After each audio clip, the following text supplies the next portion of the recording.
हर मुआशरे जे समाजी ढांचे में तब्दीलीअ जी गुंजाइश हर वक्त मौजूद हूंदी आहे। सिंध जी समाजी जोड़जक ऐं ख़ास तौर ते बहराड़ियुनि में मादी तोड़े रिवायती रवैयनि में मुस्बत तब्दीलीअ जी पिण भरपूर गुंजाइश आहे। इहो कम सरकार समेत कंहिं बि फर्द या धुर जे अकेले सिर करण जे वस न आहे। इन एॾे वॾे पैमाने जी तब्दीलीअ में हर फर्द ऐं हर धुर खे पंहिंजो किरदार अदा करणो पवंदो। इन तब्दीलीअ खे मुमकिन बणाइण लाइ सोशल मोबिलाइजेशन यानी समाजी तहरुक या जागरता जो कामयाब तरीक़ो अपनाइण ज़रूरी आहे, जंहिं ज़रिए ॻोठ जे माण्हुनि खे तंज़ीम जी सूरत में मुनज़्ज़िम करे पंहिंजी मदद पाण जे मुस्दाक हेठि तरक़ीअ जी वाट वठी सघिजे थी। इन्हीअ ॾिस में मक़ामी सहकारी तंज़ीम जी तंज़ीमी सलाहियतुनि खे बहितर करण लाइ 3 रोज़ा तरबियती वर्कशॉप जे सिलसिले में ही मैनुअल हिकु अहम मवाद आहे। उम्मीद आहे त ही मवाद तंज़ीम जे उहिदेदारनि ऐं मेंबरनि समेत सरसो जे स्टाफ लाइ पिण काराइतो साबित थींदो। सिंध रूरल सपोर्ट ऑर्गेनाइजेशन सरसो 2003 में कंपनी एक्ट तहत रजिस्टर थियल समाजी ख़िदमत जो सिंध सरकार जे सहकार सां हलंदड़ हिकु गैर मुनाफ़े बख़्श इदारो आहे। सरसो जो मक़सद गरीब माण्हुनि जी सलाहियतुनि खे उजागर कंदे संदन गॾियल मफ़ाद तरक्की ऐं गुरबत मां छुटकारो हासिल करण लाइ पंहिंजी मदद पाण जे उसूल हेठि जाखोड़ करण आहे। सरसो सिंध जे 18 ज़िलनि सखर, घोटकी, खैरपुर, नौशहरो फिरोज, शिकारपुर, लाड़काणो, जेकबाबाद, कंबर शहदादकोट, कंदकोट, कशमोर, शहीद बेनज़ीराबाद, उमरकोट, ठट्टो, मीरपुर ख़ास, बदीन ऐं सांगड़ में कम करे रहियो आहे। सरसो जे समूरनि प्रोग्रामनि में औरत जो किरदार नुमायां आहे। सरसो मुआशरे में तरक्कीअ जे हर खेतर में औरत जी भरपूर नुमाइंदगीअ जो न रुगो क़ाइल आहे बल्कि अमली तौर कोशां आहे।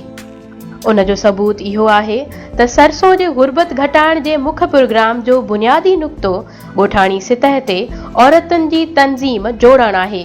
अॼु शाह लतीफ़ जी सुरमी सिंध जी नारी जीअण कारण जे ॾियूं वॾा वस क़याम जे मुसदाक खां मथे निकिरी चुकी आहे ऐं सिंध जी वाहण वस्तियुनि में सिंध जी औरत जी तंज़ीमुनि में मर्दनि वांगुरु बल्कि मर्दनि खां वधीक जदोजहद करे रही आहे।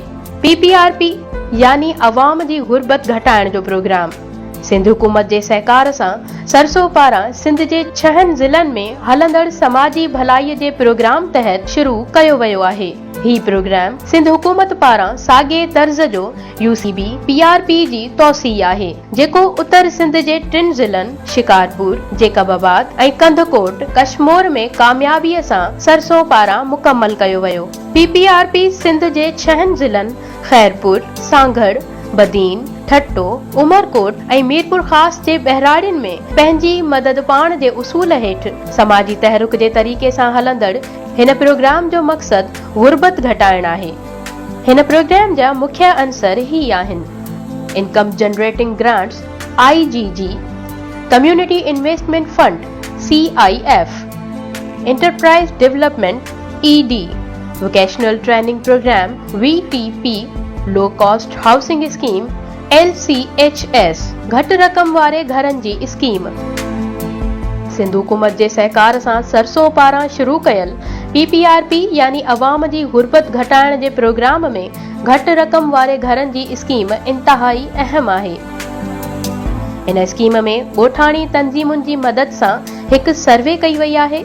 उन सर्वे जो हासिल मतिलबु अहिड़नि घराणनि जो तयन करणु आहे त हिन स्कीम मां फ़ाइदो वठंदड़ कहिड़ा मेंबर थी सघनि था। स्कीम मां फ़ाइदो हासिल करण लाइ ज़रूरी आहे त उहो फर्द तंज़ीम जो मेंबर हुजे ऐं उन जो PSC यानी पावर्टी स्कोर 11 हुजे। उन खां अलावा इहो बि ज़रूरी आहे त उन जो पंहिंजो प्लाट हुजे। समूरियूं घुर्जूं पूरियूं करण खां पोइ फ़ाइदो वठंदड़ घराणनि जो तयन थी वेंदो आहे त उन जी तंज़ीमुनि ऐं सरसो जे विच में भाईवारीअ जी लिखत यानी टर्म्स ऑफ पार्टनरशिप जो मुआहिदो कयो वेंदो आहे। स्कीम मां फ़ाइदो हासिल कंदड़ तय थियल नुक़्तनि मूजिबि घर जी अॾावत जो कमु शुरू कराईंदो आहे ऐं सरसो जा इंजीनियर ऐं ॿियूं टीमूं उन जी टेक्निकल ऐं इंतज़ामी निगरानीअ में सहकार कंदियूं आहिनि। DPC लेवल ताईं कमु मुकमल करण जी सूरत में पहिरीं किस्त 30,000 रुपया अदा कई वेंदी। छित ताईं कमु मुकमल करण खां पोइ ॿी किस्त 30,000 रुपया अदा कई वेंदी। छित जो कम मुकम्मल कराइण, 2 अदद दरवाजा लॻराइण, 2 अदद दरियूं लॻराइण, अंदरे पासे खां पलस्तर कराइण, ॿाहिरीं साम्हूं वारी दीवार खे पलस्तर कराइण ऐं बाक़ी ॿाहिरिन 3 पासनि खां ग्राउटिंग जो कम मुकम्मल कराइण जी सूरत में 3 किस्त 30,000 रुपया अदा कई वेंदी। घर जे अंदरां ऐं ॿाहिरियां रंग आसमानी कलर मुकम्मल कराइण जी सूरत में चौथी किस्त 10,000 रुपया अदा कई वेंदी। घर सां गॾु नलको या लेट्रिन या सोलर सिस्टम जो कम मुकम्मल कराइण जी सूरत में 5 किस्त 10,000 रुपया अदा कई वेंदी। असांजे ॻोठ में तरसो इदारो आयो, सीओ वीओ तज़मीन ठाहे उहा असांखे जेको घर ॾिना अथऊं वीचारा हींअर अॻे इहे झूपड़िया में ॿिया में ॾुखिया थी तासूं, हा त असीं सवला घर ॿिया ॾिना अथऊं। महिरबानी सरते इदारे जी हुकूमत सिंधरी जेको असांखे घर ॾिनो। पहिरीं मुंहिंजा घर कचा हुआ, हाणे मूंखे घर पक्का मिलिया आहिनि। पहिरीं असीं बरसाति मां ॿिए मां जाम असांखे परेशानी हुई, हाणे परेशानी कोन्हे। मुंहिंजा ॿार पढ़ायूं था, असीं पाण साफ़ सुथरो घर मां रहूं था। सिंध हुकूमत जे तरफ़ां असांखे घर मिली विया आहिनि, ॾाढा हाणे असीं ख़ुशि आहियूं।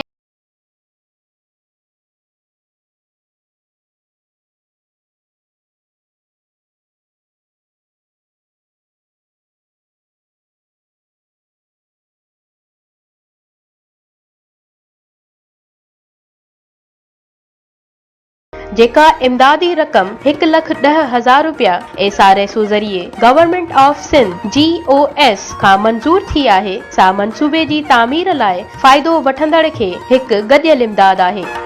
पहिरीं कच्चा घर हुआ, कच्चा घर बरसात बीजी पिया चिमता रल ऐं बीजे कुल पे भेजते बाड़िया बेसे को सगता नहीं इना सकून से सांझ बैठा है असां खवासी को तने असीं घर पक्का ठासा। यही वॾी महिरबानी थे कि सिंध हुकूमत री असां पक्का घर मिलिया, सरदार सर्वे करी असां सपोर्ट करींदे उहे से असां मिले के घर पक्को रहे सांझ बैठा। पहिरीं असांखे कखन जा घर मिलिया हुआ, उहे कखन जन में असीं ॾुखिया हुआसीं, पोइ असांखे मिलिया आहिनि पक्का घर। इहा महिरबानी थोरो तलज़ीम वारनि जो जिन्हनि असांखे घर ॾिना। पहिरीं असीं ॾुखिया हुआसीं मींहं में पाणी में, हाणे असीं ॾाढा ख़ुशि आहियूं। इहा महिरबानी हुकूमत जी जिन्हनि असांखे पैसा ॾिना, असीं हाणे ग़रीब सवला थी विया आहियूं। फ़ाइदो वठंदड़ मंसूबे जो कम उन रक़म ऐं शर्तुनि अंदरि पूरो कराईंदा ऐं मंसूबे खे मुकम्मल करण लाइ वधीक रक़म जो मुतालबो न कंदा ऐं न ई वधीक रक़म इदारे तरफ़ां मिलंदी।